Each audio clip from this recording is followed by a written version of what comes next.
The colony lights dimmed as night spread across the alien world. Machines slowed, streets emptied, and silence filled the broken alleys. Far from the busy center, in a small corner house built from scraps of old metal, lived a man everyone had forgotten. He was thin, his beard white, his back slightly bent from years of work. His name was not remembered by most. They simply called him the Old Man. Every morning he walked slowly to the market square, not to buy anything but to repair broken tools thrown away by others. He collected rusted wires, cracked gears, and bent metal. The children laughed when they saw him carrying piles of trash, and the merchants whispered that he was useless.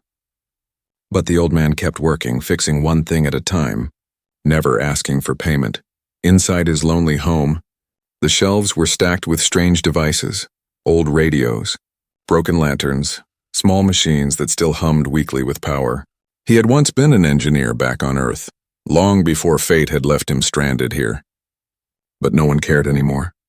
Time had turned his name into dust, his skills into a forgotten memory. On this night, the wind carried dust across the colony gates. The old man sat by his small lamp, polishing the edge of a broken tool. His hands were scarred yet steady, his eyes tired yet still sharp. Outside, the streets were quiet, but then something broke the silence. A knock. It was soft at first, then desperate. 3 quick hits against his door. The old man froze, his tool slipping from his hand. Who would come to him at this hour? He thought of thieves, maybe children playing tricks, or perhaps nothing at all. For a long moment he did not move. But the knock came again, louder now, trembling with fear. Slowly he stood, his knees aching, and walked to the door. "Who is it?"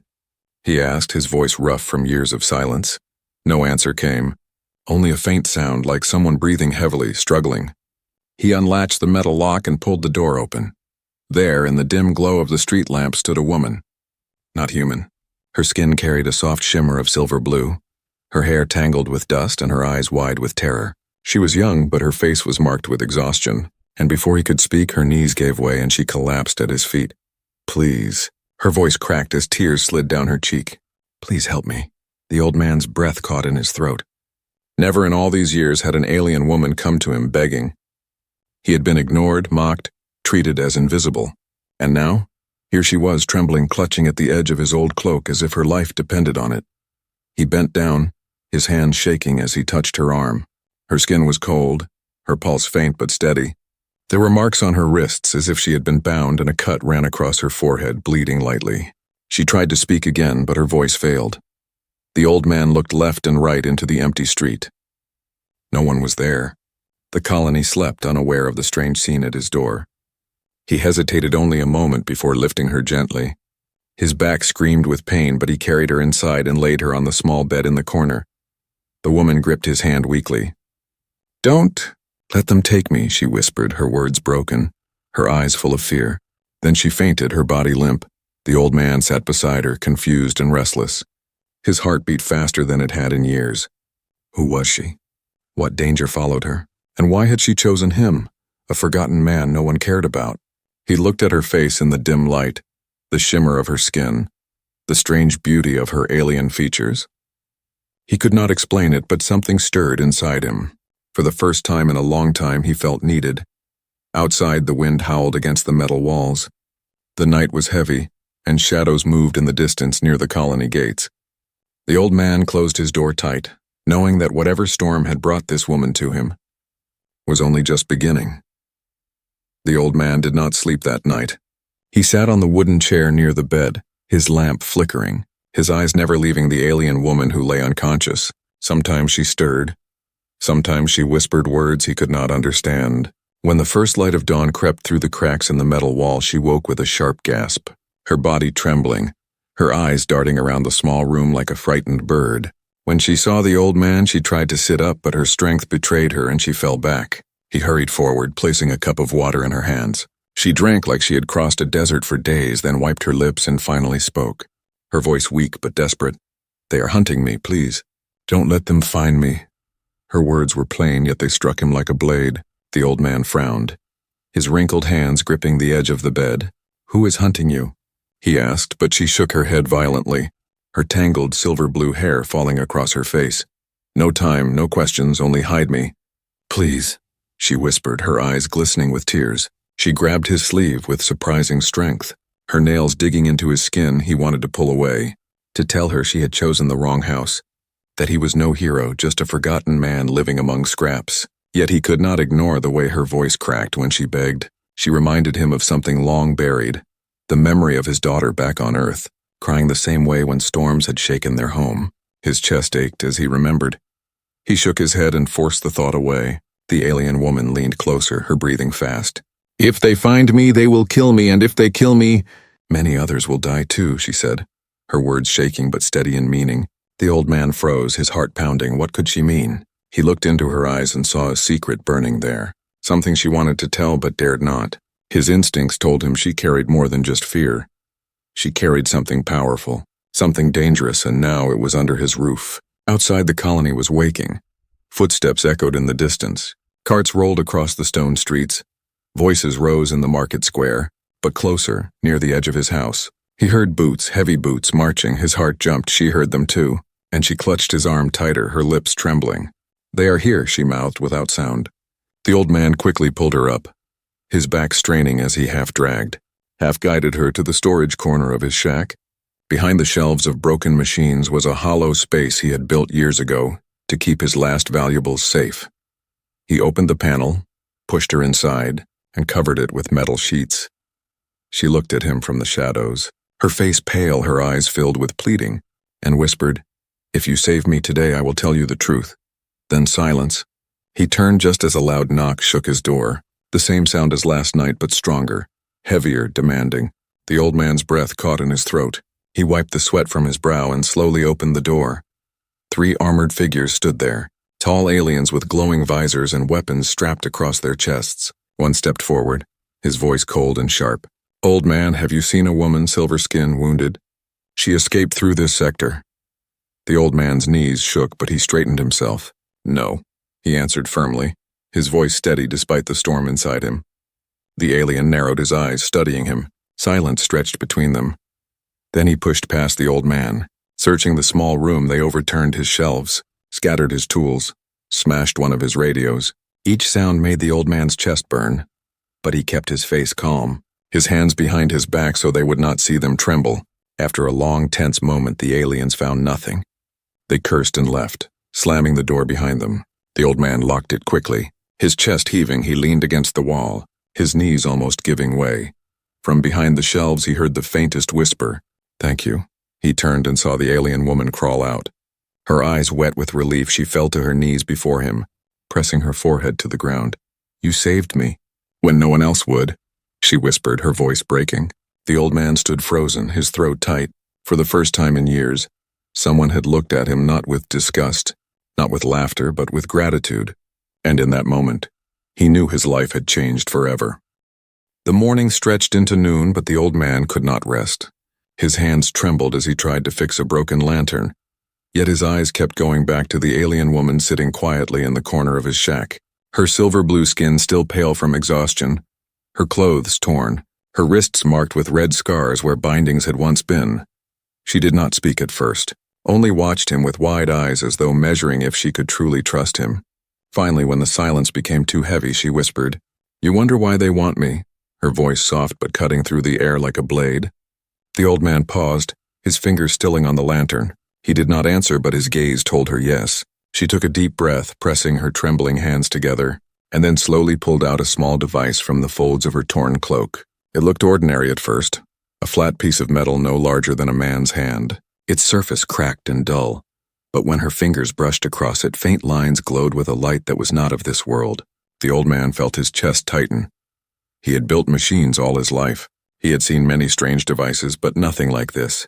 The woman looked at him with eyes that burned with both hope and fear. "This," she said, "is what they will kill for. This is what they will burn villages for. This is what they cannot have." Her words made his stomach twist. He leaned closer, whispering, "What is it?" And she hesitated, as if saying it aloud might change everything. Then she spoke. "It is a map, but not to treasure, not to gold or jewels. It is a map to freedom," she explained, her voice trembling yet fierce. "My people are slaves to the Empire. For generations we have lived in chains. But this device holds the coordinates to hidden colonies. Safe places where our kind can rise again, where we can fight back if the hunters take it. They will destroy them all, every last one. The old man's eyes widened, his breath sharp in his chest. He stared at the glowing lines that seemed to shift like rivers of light. Suddenly the knocks of last night and the armored soldiers made sense. Suddenly her desperate plea made sense, and he realized that by sheltering her he was no longer just hiding a stranger. He was holding a spark that could set a galaxy on fire. He leaned back, his chair creaking under his weight, his heart pounding. He had spent years being invisible, ignored, forgotten, and now fate had thrown something into his lap that entire armies were hunting. "Why me?" he asked at last, his voice low, his eyes searching hers, and for the first time she gave a sad smile. "Because no one looks at you," she whispered. "You are the perfect shield. They search the skies. They break the strong. They burn the young. But they never think to look in the house of a man they think has no worth." Her words stung him like acid and yet warmed him like fire. He wanted to be angry, but he could not because she was right. For years he had been invisible, mocked, ignored, and now invisibility had become his weapon. He stood and paced the room, running his hands through his thin hair. "If I keep this here, if they find me, they will kill me too," he muttered, fear crawling in his bones. But she rose weakly and stepped toward him, her eyes locked on his. "I did not come to destroy your life," she said. "I came because you were my only chance, and maybe, just maybe, you are more than they think you are." Her voice shook but carried a strength that filled the small shack with a strange new air. The old man stared at her, the device still glowing faintly in her hand, his chest heavy with doubt, yet his soul whispering something different. He remembered the laughter of the merchants, the whispers of the children, the silence of neighbors who treated him as nothing. And then he remembered her falling at his feet begging for his help, the gratitude in her eyes when he hit her, the way she said thank you, and something long buried inside him stirred. Perhaps he was not useless after all. Perhaps he had been waiting for this moment. Outside, the colony bells rang, signaling patrols moving again. Shadows passed across the thin cracks of his walls. The woman quickly hid the device back under her cloak, her hands trembling. The old man clenched his fists, his breath steadying. "Then we must hide it well," he whispered. And though fear still sat heavy in his stomach, a strange fire burned in his eyes for the first time in many years. The forgotten old man felt alive, and the secret she carried was now his secret too. The day dragged on, but the old man's mind never found peace. Every creak of the walls made him jump. Every shout from the market made his chest tighten, and every shadow crossing his window made him wonder if they had come back. The alien woman sat quietly in the corner, her cloak wrapped tightly around her, the hidden device pressed close to her chest as if it were her last heartbeat. She barely spoke, but her eyes never left the door. Her fear was alive in the air, heavy and sharp like the dust storms outside the colony walls. By afternoon, the old man went outside, pretending to look for scraps near the junk piles, but his ears were sharp, listening to whispers between merchants. "The hunters are searching every home," one said. "They say she carries something dangerous," another muttered. "They already raided 2 houses near the east wall." The old man kept his head down, moving slowly like always, acting like the same useless man no one cared about, but inside his stomach twisted. When he returned, the woman's face grew pale. "They are close, aren't they?" she asked, her voice thin. He nodded, his throat dry. He wanted to tell her to leave, to take her secret and run far away. But when he looked into her trembling eyes, he could not. For years he had lived in silence, but now he had a reason to stand. As night fell, strange sounds filled the air. Not the usual market laughter or the songs of workers, but heavy boots, metallic clanks, sharp voices giving orders. The hunters were moving street by street. The old man blew out his lamp, pulling the woman deeper into the shadows of the shack. They crouched low, listening as the footsteps came closer, torches flashing through windows, neighbors' doors breaking open, screams echoing faintly in the distance. The old man's heart pounded like a drum in his chest, his hands shaking. The woman's hand suddenly gripped his, small but strong, and in that moment he felt her fear and her trust flow into him. It steadied him more than he expected. Outside voices grew louder. "Search every home." One hunter barked, "She cannot escape." Another shouted. The sound of boots scraped just outside his door. His old heart nearly stopped. The woman's breath caught in her throat. Her eyes wide, the old man moved quickly, guiding her back into the hidden hollow behind the shelves. He covered the space with broken machines and sat back at his workbench, forcing himself to act calm. A heavy knock shook the door, stronger than before. His knees trembled, but he stood and opened it. 3 hunters entered, taller than him, their glowing visors cutting the dark. One pointed his weapon at the old man's chest. "You again," the hunter snarled. "We searched here before, but our sensors show life energy beyond 1. Explain." The old man's mouth went dry, his tongue heavy, but he forced himself to cough, his voice rough. "Old machines, many still hum. They confuse your toys," he said with a shaky laugh. The hunters shoved past him, tearing through shelves, scattering tools, smashing devices. The old man kept his face still, though every crash cut through his heart. They came close to the hollow space. One hunter paused, leaning down, his visor glowing on the edge of the stacked metal. The old man felt his chest collapse, sweat rolled down his back, but just then a loud call echoed from outside. "Sector clear, move to the gates." The hunters cursed. One kicked a chair and they left in anger. Slamming the door so hard the walls shook, the old man stood frozen, his body weak, then slowly moved the metal aside. The alien woman crawled out, her eyes shining with tears, her chest heaving. "You saved me again," she whispered. But the old man only sank into his chair, his breath heavy, his heart screaming. He knew this was not the end. Every raid brought them closer.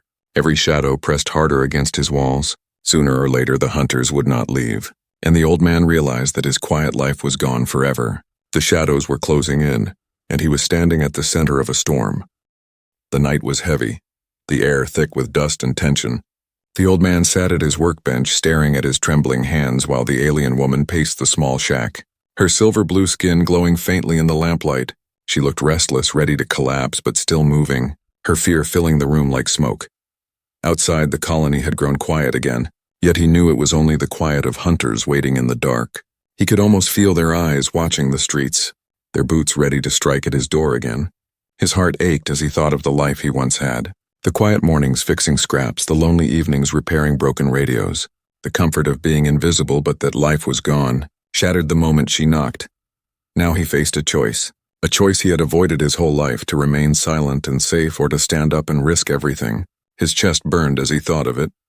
The alien woman stopped pacing and looked at him, her eyes wide with exhaustion and sorrow. "I should go," she whispered. "If I stay, they will kill you too." Her words were soft but sharp.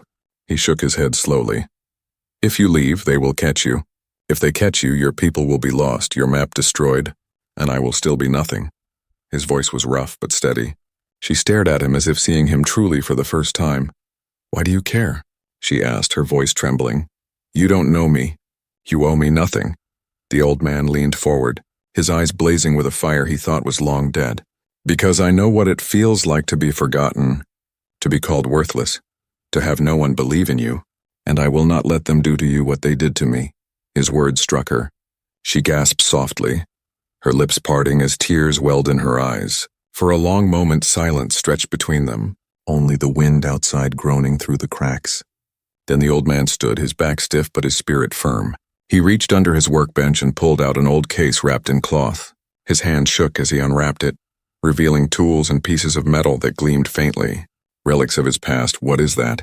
the alien woman whispered, stepping closer. He gave a faint smile, tired but proud. "Once I was an engineer. I built machines that flew, machines that healed, machines that saved lives. They forgot me, but I did not forget what I know. Tonight I will remember. Tonight I will fight." He spread the tools across the bench, his fingers moving quickly, bending wires, connecting gears, shaping something small but powerful. She watched in silence, awe filling her eyes. Hours passed, and as the lamp burned low, the old man finally lifted a small device glowing with blue sparks. "A signal jammer," he said. "It will blind their scanners, confuse their sensors. They will not find you here." He placed it on the floor, and the humming filled the room like a shield of sound. The alien woman touched his arm, her hand trembling. "You chose to fight for me," she whispered. "You could have sent me away. But you didn't."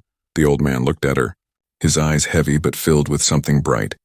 "I chose because I am tired of being nothing. If I die tonight, at least I will die as someone who stood for something." His words cut deep into the silence, and for the first time in years he felt proud. The alien woman bowed her head, her voice breaking. "Then I will trust you with my life." Outside, faint voices grew louder, hunters moving again, the sound of their boots shaking the ground. The old man tightened his fists, his fear still there but no longer controlling him. He was ready, ready to fight not just for her but for himself, for his dignity, for the chance to be remembered. The choice was made. The old man would not hide anymore. The shadows were coming, but now he would face them with courage. The colony slept under a false peace. The moons hidden behind heavy clouds, the streets silent. But the old man knew silence was only the cover of danger. Inside his shack, the jammer hummed faintly, casting a shield of static that blurred every scanner. The alien woman sat against the wall, her eyes wide, clutching the secret map to her chest. But the old man stood near the door, his hands gripping an old metal pipe. His body frail, but his eyes alive with a fire unseen in years. And then it came. The sound of boots. Dozens of them, stomping in rhythm. Shaking the ground, the hunters had returned. Louder, stronger, angrier. The door rattled as fists slammed against it. "Open, old man," a voice roared. "We know she is here." The old man's chest tightened, but he did not move. The alien woman gasped, her body trembling. But he raised a hand to silence her, his breath heavy but steady. "Stay hidden," he whispered. His voice steady like stone, the hunters kicked the door. The wood cracked. Dust fell from the ceiling. Then with a loud crash, the door flew open. Armored figures stormed in, their glowing visors lighting the small shack. Weapons raised, ready to kill. But in that moment, the jammer's pulse grew stronger. Lights on their visors flickered. Scanners failed. Their confusion gave him seconds. The old man grabbed a small device he had built earlier, a crude flash bomb made from broken lanterns and scraps. He slammed it against the floor. A burst of white light filled the room. The hunter staggered, blinded, cursing. The old man swung his pipe with surprising strength. Striking one in the leg, the alien woman screamed but also moved, hurling a broken gear at another. The battle was chaos. Metal against armor, fear against rage. One hunter regained balance, lunging forward, his blade cutting through the table. The old man rolled aside, his breath burning but his mind sharp. He pulled wires from the wall, sparks flying. The hunters shouted in anger, their voices sharp. "He is just an old man. Take him down!" But each time they moved, the jammer confused their aim. Their weapons misfired. The old man fought with every trick he knew, tossing smoke from burning oil, tripping one with a coil of wires, smashing another across the chest with his heavy pipe. His arms screamed with pain, his knees shook, but he did not fall. The alien woman crawled to the shelf, grabbing another of his small devices. She pressed the switch and a loud screech filled the air. The hunters covered their ears, stumbling. She looked at him with tears. "I will fight too," she cried, her voice breaking. The old man nodded, his chest swelling with pride. The battle raged. Neighbors peeked from windows, whispers spreading through the colony. The old man fights them. The useless one fights hunters. The hunters, furious, regrouped. One threw a heavy punch. The old man was slammed against the wall, pain exploding in his ribs. He coughed, blood on his lips. The alien woman screamed his name, though she never knew it. Her voice filled the night. The hunter raised his blade to strike him down. But the old man's hand shot forward, pressing a last device hidden in his palm. A burst of electricity surged. The hunter collapsed with a scream, sparks dancing over his armor. The others hesitated, their confidence shaken. And in that hesitation, the old man rose again, staggering but still standing. His eyes fierce, his pipe raised high. "You will not take her," he shouted, his voice echoing louder than the weapons around him. For a moment, even the hunters froze. The frail, forgotten man had become a warrior, and with the alien woman at his side, clutching the map and throwing whatever she could find, they fought together, two souls against many. And the night burned with a battle no one in the colony ever expected, an old man standing like a shield between darkness and hope. The dawn broke slowly, red light bleeding over the colony walls. The streets once filled with fear now echoed with whispers. Smoke still rose from broken homes where the hunters had struck, but the shack of the old man still stood. Its door shattered, its walls scarred, yet inside life remained. The old man sat on the edge of his bed, his ribs aching, blood dried on his lips, his body weak but his spirit burning brighter than ever. Beside him the alien woman knelt, her silver blue skin glowing faintly in the new sun, her trembling hands clutching the small map that had nearly cost her life. She looked at him with eyes full of gratitude and awe. "You should have let me go, you should have saved yourself," she whispered. Her voice breaking, but the old man only shook his head, a faint smile curling his tired lips. "If I had done nothing, I would have remained what they said I was. Worthless, forgotten, but by helping you, I found myself again." His words were rough, heavy with pain, yet filled with peace. Outside, neighbors gathered, silent and wide-eyed. They had seen what happened in the night. They had seen the hunters fall, not by warriors or guards, but by the hands of a man they had mocked for years. Children who once laughed at him now clung to their mothers, whispering his name. Merchants who once called him useless now stared with shame. The colony was no longer blind to the old man. One elder stepped forward, his voice shaking. "You fought them, you saved us all. Without you, they would have burned everything." The old man looked up, his eyes tired but steady. "I saved her," he said simply, pointing to the alien woman. "And she carries more than you can imagine," the crowd murmured, their fear turning into respect. The alien woman stepped beside him, holding the glowing device high. "This is the map to freedom, not just for my people, but for all who live under their chains, and this man, this human, saved it when no one else would." Her voice rang across the square, strong and proud, and the people listened, their hearts stirred. The old man felt the weight of years on his shoulders, but also something new, the warmth of dignity, the taste of honor. He had chosen kindness and courage, and in return he had changed the course of many lives. The hunters would return, he knew it, stronger and angrier, but now the colony would not face them alone.